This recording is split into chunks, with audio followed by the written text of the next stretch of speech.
उसी झील के किनारे एक चुलबुली चिड़िया रहती थी। वह इतना बूढ़ी और कमजोर हो चुकी थी कि जल में गर्दन डालकर उन्होंने पकड़ने की शंकी थी उसमें नहीं थी। इसी कारण कई दिन उसे भूखा ही रह जाना पड़।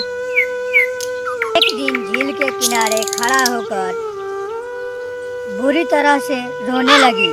उसके आंख से आंसू बह बह कर जमीन पर गिरने लगे।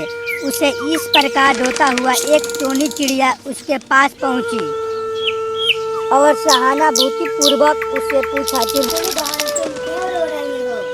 चुलबुली बोली, मित्र मैंने जीवन में अनेक पाप किए।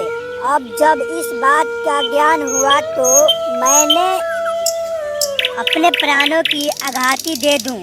इसलिए मैं समीप आई। चांदनी मछलियों को नहीं पकड़ रहा हूँ। इसके अतिरिक्त और भी चिंताजनक बात है कि वह कौन सी मित्र टोनी? चिड़िया ने पूछा। चुलबुली बोली, मुझे एक ज्योतिष ने बताया कि इस बार 12 वर्ष तक वर्षा का योग नहीं है। जल बिना हमारा जीवन कैसे बचेगा? यह झील तो कुछ समय के बाद सूखने लगेगा।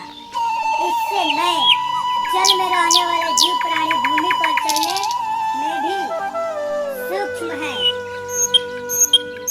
वे तो यहाँ से कुछ दूर एक बड़े सरोवर में चले जाएंगे, पर तुम्हारे जैसे छोटे जीव और मछलियाँ क्या होगा? वो बेचारी तो तीसरी सारी मर जाएंगी। बस मैं इसी चिंता में भूला जा रहा हूँ, इसलिए मैंने खाना पीना भी छोड़ दिया। चुलबुली की बात सुनकर टोनी भी चिंता में पड़ गई। उसे अपने जीवन की चिंता सताने लगी। टोनी ने जब ये अन्य जल प्राणियों की बताई तो वो सब भी चिंतित हो उठे। सारे जलचर चुलबुली के पास पहुँचे और उससे पूछा, चुलबुली बहन क्या किसी उपायों से हमारे प्राणों की रक्षा हो सकती है? चुलबुली बोली, यहाँ से कुछ दूर एक बहुत बड़ा सरोवर है। उसका पानी कभी नहीं सूखता है। अगर 24 वर्ष भी वर्षा न हो तो तब भी उस सरोवर में जल समाप्त नहीं होना है। वह बहुत गहरा सरोवर है। यदि सारे जलचर उसमें चले जाएं तो उनका जीवन बच जाएगा, अन्यथा सभी तड़प कर मर जाएंगे। यह सुनकर सारी मछलियां उदास हो गईं। तब तो हमारी मृत्यु निश्चित है।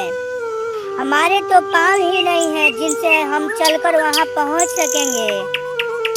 टोनी ने पूछा, चुलबुली बहन क्या कोई ऐसा उपाय है जिससे हम सब जीवन बच जाएगी? उपाय तो है, चुलबुली बोली, और वह उपाय तुमसे एक जलचर प्रतिदिन मेरी पीठ पर बैठ जाए। मैं उसे ले जाकर उस सरोवर में छोड़ आऊंगा। इस तरह से एक एक करके सारे जलचर एक दूसरे सरोवर में पहुंच जाएंगे। अब मेहरबानी करके आप हमें उस दूसरे सरोवर में छोड़ आइए। हम आपका बहुत आभार मानेंगे। चांदनी मछलिया ने आग्रह किया। उस दिन से वह चुलबुली रोज एक मछली अपनी पीठ पर बैठाकर ले जाती थी। कुछ दूर जाकर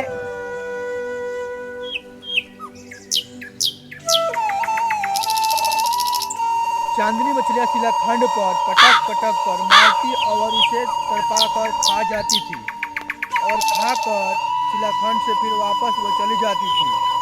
इस कहानी से हमें यह सीख मिलती है कि किसी की बहकावे में ना आए, अन्यथा हमारी ही हानि हो सकती है।